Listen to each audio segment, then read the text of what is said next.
Well, good evening and welcome everyone. Tonight we're joined by two real rugby legends. We have on my far left John Smit, ex-captain of South Africa, World Cup winning captain of South Africa, beat England in 2007. Very privileged to have John here today. And we also have Jason Leonard, who appeared in 4 World Cups for England, played with the British Lions 3 times. And is now president of the British Lions, as well as many other roles that he plays with rugby. So clearly we have two very, very important characters of world rugby, and it's a real privilege to have you here. And I'm just going to ask you a few questions about this week. Here we are, it's Wednesday. There's a big match coming on Saturday between England and South Africa. I'm going to start with you, John, but what does this mean for South Africa? South Africa's won twice before. There's been some amazing moments for South Africa hosting the World Cup, but is this bigger than that? I think it's quite difficult to explain what the effect rugby has on our country and what it has had on the trajectory and the journey of South Africa since '94, since becoming a democracy. And we saw those amazing images with Madiba, and he used the Springboks, and he went to all of his campaigns with his green Springbok cap that he got from Francois. And in the beginning, he was being booed because the Springbok team was a sign of apartheid and segregation. And he kept telling the masses that this was going to be a team that was going to unite South Africa, the new South Africa. And a lot of apprehension and certainly a lot of criticism from the people within the ANC. And it's amazing to see what rugby has done, obviously with '95, what that did in terms of setting us on a pathway of becoming a far better South Africa that is united. 2007, we never really had an idea of what we were doing until we got home, and the magnanimity of seeing thousands of people at an airport. Then for 3 days running behind our bus from townships to expensive suburbs, it's just then you get an understanding of what it means to the people of South Africa. And I've said it the whole week, but the story of our captain now, Siya Kolisi, who's come from nothing really, who had to watch our final from a tavern because they didn't have a TV, they couldn't afford one. He got snatched up by a rugby school out of a township school, and he's now captaining South Africa as one of the best players in South Africa. Yeah. And I think it's as our journey has gone, and it's a short democracy. This would be probably the biggest transformational thing that could ever have happened could ever happen to South Africa. Fantastic to hear that. We have a lot of South African colleagues who've emailed me cheering on their own side. Clearly I have some bias of what might happen on Saturday, but clearly my South African colleagues, thousands of them, are very excited about the match and willing the team on. It's poignant to hear you talk about the significance of the captain if South Africa win. And Jason, you've World Cup winner. I remember I think 16 years ago, watching the bus go past my office in central London. There was hysteria, madness. What was it like? What was it like to come back such a winner? You didn't expect it at all. I've got to say that now. We actually I remember kept turning up at the airport with the players, and a policeman coming in to meet the team saying, you can't just walk out there. There'll be a riot. And everyone's oh no, not in a million years, something like that. And you a little bit like what John said, is you stick your head out, and then there's thousands of people there.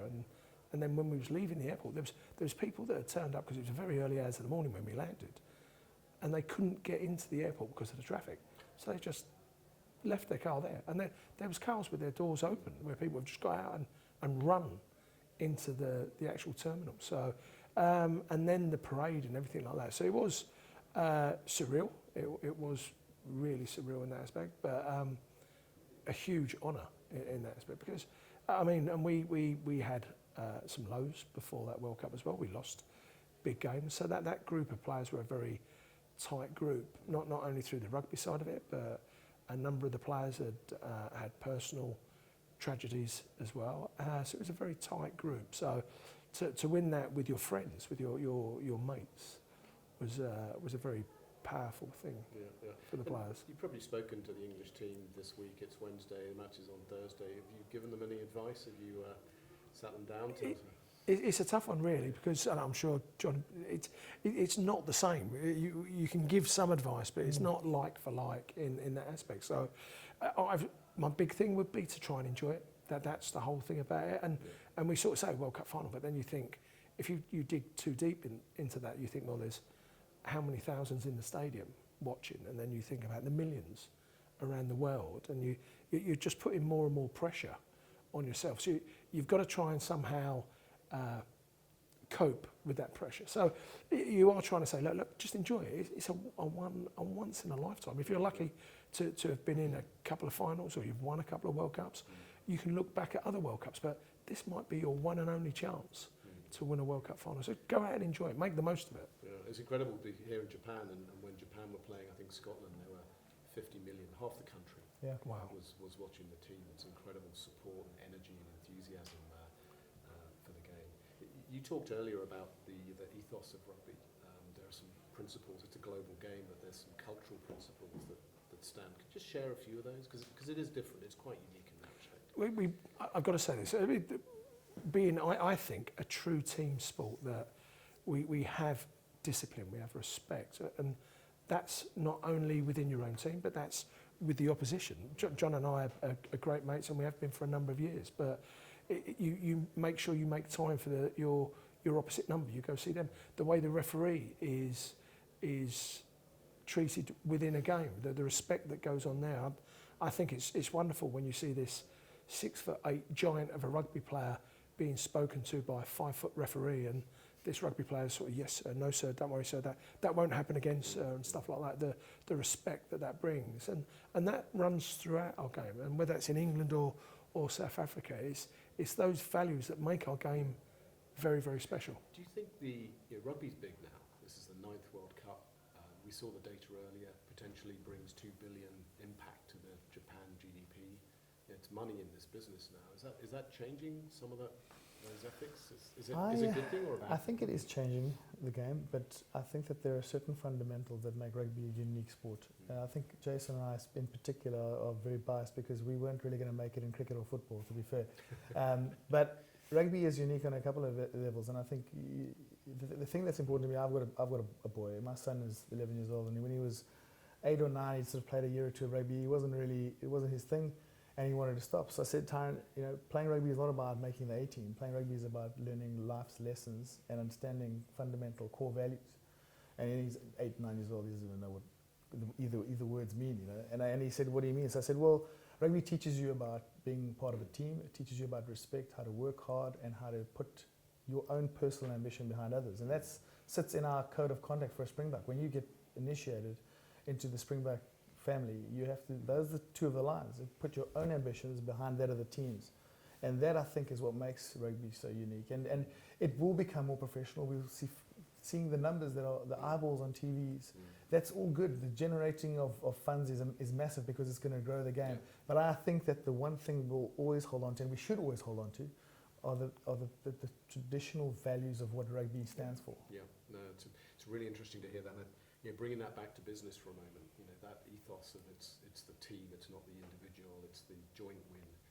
Those are things that we in business, we look at team sports like rugby and admire it for that kind of ethos. We would die to have that. We'd like to have that through our company. We'd die to have that level of natural ethos about the team. I just want to touch on data for a moment. Being a data business, I'm bound to, but we've seen quite a transformation in your generations of being rugby players, from the old VHS video recorder to now GPS trackers and then impact assessment. I mean, how did you see that transform the game? How do you see it transform the game going forward? I was fortunate enough to live through it. I started in the VHS era, and I finished up when we all had our own iPad with the team app, and we used to have to log how much we slept, how much we ate. I used to cheat a little bit there. And this I think has created a far better athlete, a far better equipped athlete, and we've seen it in the games. I said to my wife the other day when I was watching some of these big games of the World Cup, I'm relieved that I don't play at the moment. And I wasn't exactly a small guy, but we played a physical game, but it seems like things happen faster and the guys are better athletes. And I think it's because they've got more information to be able to make themselves better, and it's far more streamlined. So, for example, Jason and I there would have been eras where we would have done a fitness regime that the fly halves and the wings would have done. Now, in today's age, there's so much stats analysis that you'll go into a fitness session with these GPS trackers and a heart rate, and that once you've hit a certain level, you're out, and the rest carry on. And so the last man standing is the last man to have hit his numbers. Now, for me, that just is so smart. You know, it makes me realize that you can work as hard as you can for as long as you can, and as soon as you hit those stats and that data comes into action, you realize you've done enough work. And so then you don't go to bed thinking, I wonder if I've done enough today, because it's all quite precise. The data doesn't lie. And I was fortunate enough to finish my career like that, and these players who are starting their careers like that are going to become better and better, prepared, and athletically they're going to become better as well. Yeah, no, it's really interesting to hear about the data being used in training and preparation and the diet and the sleep. So you'd both say this is a good thing for the sport. It's changing the sport. I think it's a huge positive in a number of ways, and John alluded to a lot there, but it's as a player, and if you want to be the best, and we were saying about business, if you want to be the best, you've got to be open, you've got to be able to take on board those some information in that aspect. Now that could be good and bad, that could be not necessarily negative, but you will have a coach from our point of view saying that you didn't do that well or you played a bad game, but it's how you turn that into a positive. So how do you improve to eradicate that mistake or flaw from your game, and you get that through these data streams, and you've got to adapt, and you're constantly adapting. And I think if you don't do that, and basically you put your fingers in your ears and no, I'll not listen to anything, you will get left behind. I think you'll get left behind very quickly. I think the other thing that is important, and this is where I've been able to sort of transfer some of these lessons into my life, which is now in business, and this society of today is far more demanding of information. You can no longer say, Tyrone, you have to do X, Y, and Z, because he's going to say why. And players are going to say why, your staff are going to say why. And information and stats and data helps you to make those calls. So a coach now can't come in there and say, guys, we're only going to kick and we're going to chase, for example, for South Africa.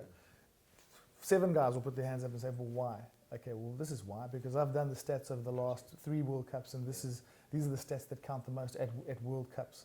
And so that's sort of when a player will go, okay, cool. And in my business, people will come to me with their gut feeling.